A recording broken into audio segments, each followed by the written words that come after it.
In a small, quiet town nestled deep in the woods, a new family had just moved into an old, forgotten house at the end of a winding dirt road. The house, weathered by time, had stood vacant for years, shunned by the locals who whispered about its dark past. But the family, eager for a fresh start, paid no mind to the warnings. On their first night, as they settled into their new home, the father heard faint footsteps echoing through the empty halls. Thinking it was one of his children, he dismissed it. But when he checked on them, they were both sound asleep. The following night, the mother noticed strange markings appearing on the walls. At first, they were subtle, a scratch here, a smudge there.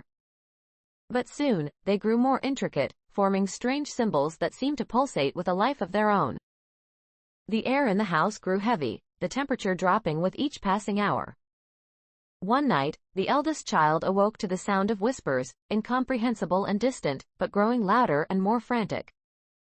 Paralyzed with fear, she watched as a shadowy figure emerged from the corner of her room, its form shifting and unnatural.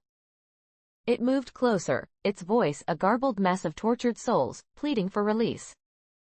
Terrified, the family decided to leave, but as they packed their belongings, they realized something horrifying.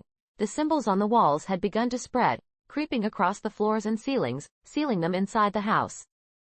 The air turned suffocating, the walls seemed to close in, and the whispers became deafening.